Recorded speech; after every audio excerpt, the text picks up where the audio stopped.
বিহারের নিখোঁজ ব্যক্তিকে ঘরে ফেরালো বসিরহাটের স্কুলের চারপাশে ঘুরে বেড়াচ্ছে গায়ে মলিন পোশাক, নাম নেই পরিচয়হীন এক ব্যক্তি। গত এক মাস ধরে মাঝে মাঝে তাকে দেখা যায় উত্তর 24 পরগনা জেলার বসিরহাটের পিফা রামনগর প্রাথমিক বিদ্যালয় ও এলাকার আশেপাশের বিভিন্ন গ্রামে ঘুরে বেড়াচ্ছিলেন। ঘটনাটি নজর এড়ায়নি স্কুল শিক্ষক শিক্ষিকাদের। কে তিনি, কোথা থেকে এসেছেন, ওই ভবঘুরের সঙ্গে কথা বলে নাম পরিচয় জানার চেষ্টা করেন, কিন্তু কারো কাছেই কিছু বলতে চাইতেন না তিনি। অবশেষে এক সময় পরিবারের মোবাইল নম্বর জানায় ও পরিবারের সঙ্গে যোগাযোগ সম্ভব হয়। আমাদের স্কুলে প্রায় মাসখানিক হতে যাচ্ছে, স্কুলের আশেপাশে উনি ঘুরছিলেন।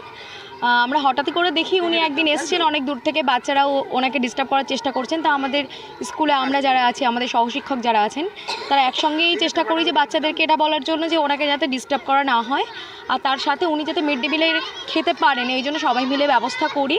এখন কালকে হেড স্যারের উদ্যোগে আমরা জানতে পেরেছি ওনার নাম হচ্ছে রবি কুমার, ওনার বাড়ি বিহারের ভাগলপুরে। ওনাকে এখন ওনার বাড়িতে ফিরিয়ে দেওয়ার জন্য আমরা একদম ভীষণভাবে উদ্যত। জানা যায় দীর্ঘ কয়েক মাস আগে বাড়ি থেকে বেরিয়েছিলেন বছর 50-এর মানসিক ভারসাম্যহীন এরিস রবি কুমার, কিন্তু পথ ভুলে গিয়ে আর ঘরে ফেরা হলো না। এভাবে পথে প্রান্তরে ঘুরতে ঘুরতে হাজির হয় উত্তর 24 পরগনা জেলার বসিরহাটের পিফা রামনগর এলাকায়। বেশ কয়েক মাস ধরেই ওই ব্যক্তিকে উদ্দেশ্যহীনভাবে ঘুরতে দেখে স্থানীয় মানুষজন। স্কুল থেকে মিড ডে মিলের খাবার খেতেন। তাকে জিজ্ঞাসাবাদ করে জানা যায় বিহারের ভাগলপুর এলাকায় তার বাড়ি। অনেক চেষ্টায় ওই ব্যক্তির পরিবারের মোবাইল নাম্বার জানালে স্কুলের শিক্ষকরা ওই ফোন নাম্বারে পরিবারের সদস্যদের সঙ্গে কল ও ভিডিও কলের মাধ্যমে কথা বলেন।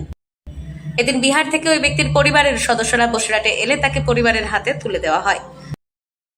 সেই মিড ডে মিল উনি প্রত্যেক দিন খান এবং রাত্রেবেলা মিড ডে মিলের যে রান্নাঘরের বারান্দায় উনি থাকেন এবং তারপর আমরা ওনার সাথে কথা বলি। উনি কথা বলতেও পারেন, হিন্দিতে কথা বলেন। পরে আমরা জানতে পারি উনি বিহারের সম্ভবত ভাগলপুরের বাসিন্দা। কিন্তু গতকাল ওনাকে আমি ফোন নাম্বার জানতে চাই যে উনি কোনো ফোন নাম্বার বলতে পারেন কি না, কিন্তু উনি ঠিক ফোন নাম্বার বলতে পেরেছেন। সেই ফোন নাম্বারে আমি ফোন করি এবং বাড়ির লোক যোগাযোগ করে, ভিডিও কলে ওনাকে দেখে তারা প্রচণ্ডভাবে উচ্ছ্বসিত এবং আনন্দিত। তারা আমার স্কুলের অ্যাড্রেস জানতে চায় এবং তারা আজ আসছে, আধা ঘন্টার মধ্যে আমার স্কুলে পৌঁছাবে। স্বাভাবিকভাবে বহুদিন পর পরিবারের সদস্যরা তাকে কাছে পেয়ে খুশি সকলেই। বসিরহাট থেকে জুলফিকার মোল্লার রিপোর্ট, লোকাল 18 বাংলা।